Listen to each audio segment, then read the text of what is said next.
my door, put it into a tower, then every time they sold that tower, I would get a percentage of that because my door was used in that tower.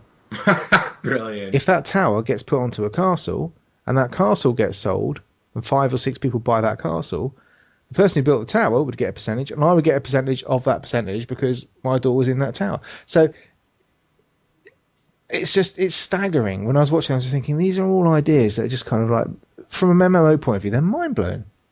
So I've rabbited on far too much about it, but that's just because that's how impressive that reveal was for me. I thought that was an absolutely awesome piece of kit. And if you haven't seen it yet, go and have a look for it. EverQuest Next. Go YouTube the live reveal or whatever it is, because it just is one thing after another. Just kind of boom, boom, boom. Wow, I want this game now. It looks nice, and I will certainly have a look at that. Yeah. So anyway, the next one is the new iPhones, which I know people are excited about. I'm excited about it because I've had my iPhone 4 for about 2.5 years now, and it's kind of getting knackered. But the news is that Apple looks like they're going to unveil the new iPhone on the 10th of September. And it's not just the new iPhone. They're talking about the possibility of there being 2 SKUs. So you're going to have what is probably going to be the iPhone 5S. So very similar to the 4S or whatever.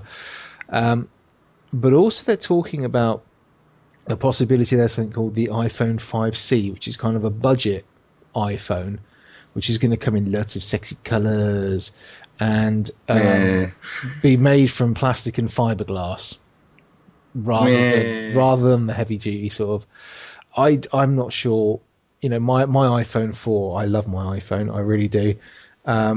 It's getting quite long in the tooth now. It needs an upgrade. I was hoping to be able to hold on for the iPhone 6, but I'm not quite sure it's going to make it.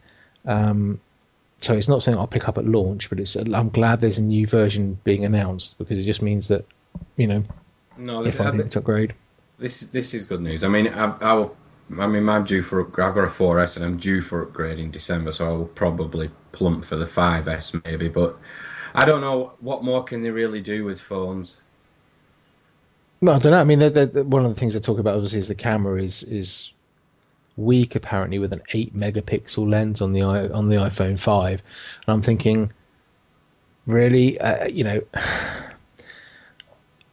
can I tell the difference between something taken on an 8 megapixel lens and a 16 megapixel lens? I don't know that I will.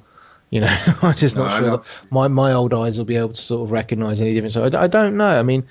No, I mean, the thing is with cameras, it's not just the megapixels, it's the lens as well. I mean, you could probably have, you know, a 60 megapixel sensor, and if it's on an iPhone camera lens, it's never going to be as good as a single lens reflex camera that's working at 14 megapixels.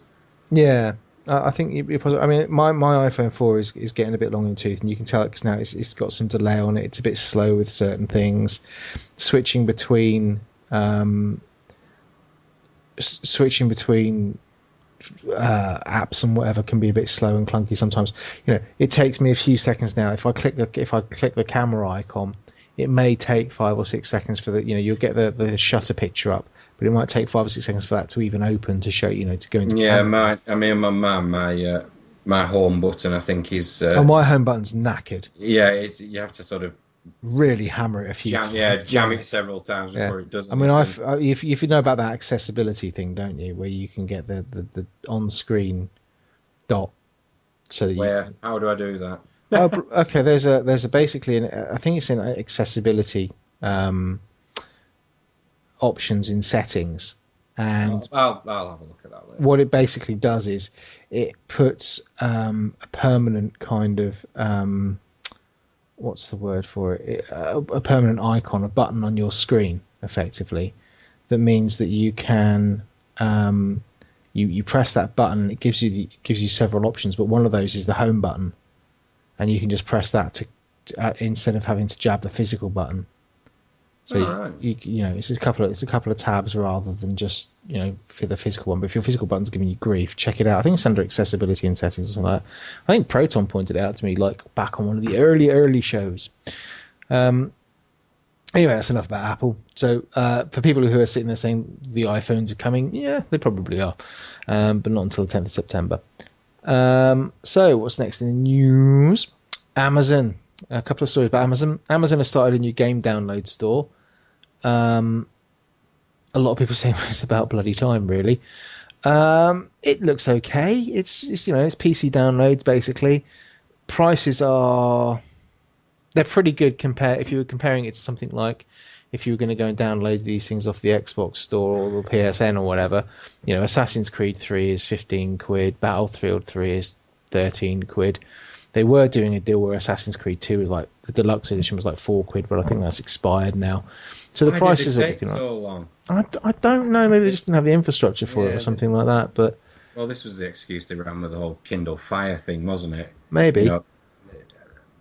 I don't know.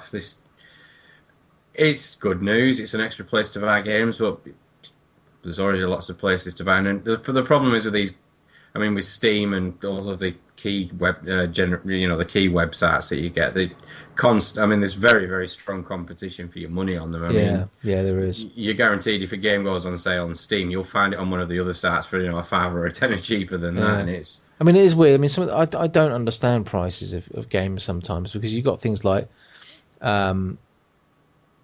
Defiance, for example, 7 quid, $6.99 or whatever it is. Yeah. But then you've got Dead Island Riptide for 25 quid still.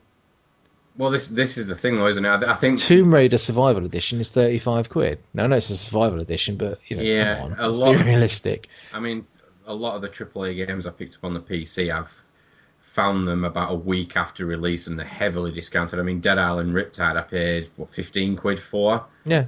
Tomb Raider, I think I paid about £12 for that, and that was only a week or so after it came out. But a lot of the game sites now, Green Man Gaming and I think Simply CD Keys, I'm picking up games, pre-ordering them for less than 20 quid. Before they're released, you're just picking them up for like not very much money at all. Now these aren't the AAA games like Battlefield 4 or GTA 5, of course, but these are games like I think Far Cry 3 cost me 20 quid. Hitman cost me less than 20 quid. So these are I don't know what you call them, AA games rather than AAA maybe, but still decent games. They're still got, but yeah, so that they're bringing them out. It looks all right. It's still in beta. I'm not quite sure what that means. It still means they're just testing it basically and gathering feedback, but it's still functional and they're still taking your money, so I'm not quite sure how they can call it a beta. Oh, come on, something's only cool if it's in beta. Well, there is that. Beta makes it sound good. So what else have we got here? And the other thing Amazon are going to do is produce an Android console, apparently. This is not confirmed, but this is just another one of the... I don't get this. I don't know where's this sudden fascination for Android consoles come from. Booyah. Well, yes, you got the What was the other one that was the Chromecast? But these things sound a little bit more interesting, where you can actually use a dongle for things like Netflix and whatever and stuff like that. I can kind of understand that. But if it's just an Android console like the why?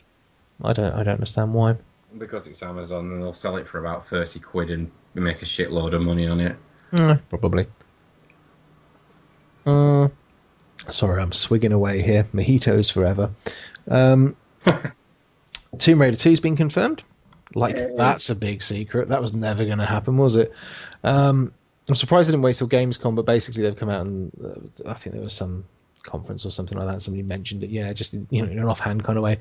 Oh yeah, Tomb Raider 2's in development. That's all I've got to say on that one. No release date, no nothing news on that. And then interesting kind of news. 2 people from ID have basically, or id, sorry, why do I keep calling it ID? I'm a nutter. Id, John Carmack and Matt Hooper have both joined the Oculus Rift team. So John Carmack is the guy, basically, he's kind of the brains behind id, but he's basically saying that he's going to move over and do most of his work on the Oculus Rift now, while still keeping his paw in with it as well. And then the id's creative director Matt Hooper has also gone over there. So there seems to be, these id were kind of the people that were championing the Oculus Rift from the very get-go. So they've now kind of made that almost an official partnership, if you like, and moved over. But they're probably going to make a scary game like Doom 4, aren't they? They are, in which case I can't play it. Well, no, I was just thinking that's probably going to leave a lot of questions when you sat with a wife next to you on the settee, you with your Oculus Rift, and suddenly you wet your pants. We wet my pants and vomiting everywhere, knowing my bloody motion sickness in games at the moment. Well, that's it. That's why I said earlier I'm not picking one of these up. I'll just have yours once you've... once I've vomited all over it. Absolutely. Yeah, you're going to love that. So, yeah, I don't know. I mean, I need to try the Oculus just to make sure I'm not going to vomit everywhere before I buy one. Ooh. Oh, come on. I mean, every game store going's going to have one of these, aren't they? This will just draw. Well, I don't know. It depends if there's going to be any game stores by the time this thing comes. Well, yeah. I think Eurogamer, they've got the Oculus Rift out for a thing, but the queue for that's going to be fucking bigger than the next gen consoles, I imagine. But if I can get to that, I'll definitely want to play that. It looks awesome. It does look good. And that's about it for the news. Apart from the old Eve, did you hear about the Eve beat 'em up? Eve beat 'em up. Well, not as in the Eve beat. There's no. That'd be quite amusing, wouldn't it? An Eve beat 'em up game, like. No, the biggest battle in Eve ever. Oh, haven't there been a few of those biggest battles in Eve ever? Yeah, but now there's recently? a bigger one. now they've had a bigger battle.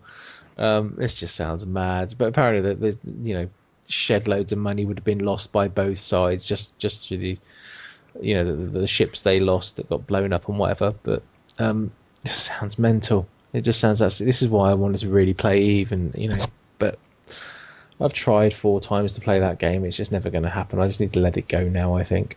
No, I think if you're not getting into it after 4 attempts, you need to sit back and have a good think. Yeah, I think I would love to, but it's just not. It's not going to happen.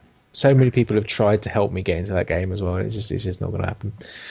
So that's about it for news, and also the end of news. It means the end of the show. Unless Clarky, you want to mention anything else or bring anything else to the table? No, I can't really segue into 80s TV shows this time, can we, without making it seem obvious? You could, but let's not. No, fair enough. So, just a reminder that if you are purchasing your next-gen consoles or PC hardware, Amazon links are on the site. Please do use them. It does mean that we've got the Mature Gamer podcast brand is bigging it up. It's large in it, but it costs money to do so. So just using the affiliate links doesn't cost you any extra to do. It's basically just a click-through feed. You click on it, it takes you straight to Amazon, and I think Shop2 and Play and a few other places like that are also on the site. And basically we get a tiny percentage of what you buy. Like I say, it doesn't cost you anything else. Review us on iTunes, please, because it really does help. If you know, this is show 57 now. If you haven't reviewed us by now, if you're still making your mind up, then just make it up and go and review us, because we would quite like to, just have some reviews, please.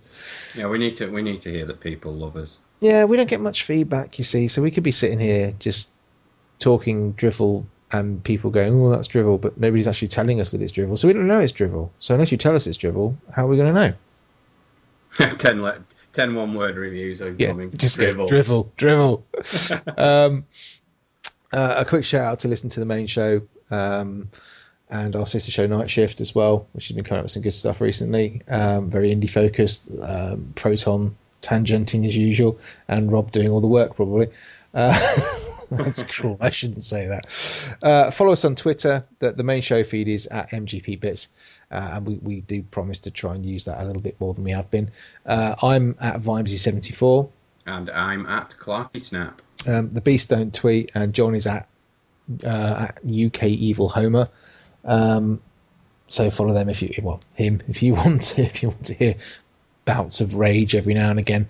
We're on Facebook, but nobody uses it. You can email the show mgpbits@maturegamerpodcast.com, and please come and join the forum, because it's really good. We've had a fair few members join up in the recent week as well, so the word is getting out. There's some great community stuff going on. I think we've got a Battlefield 3 PC night, which I'll certainly be going to. Are you going to be joining us on this one, Clark? Are you going to get it installed again, or? I'll have to see if I can talk the missus round, because you always do these things when she's not Oh, working. it's the Thursday night thing. This is when Clark It has his is.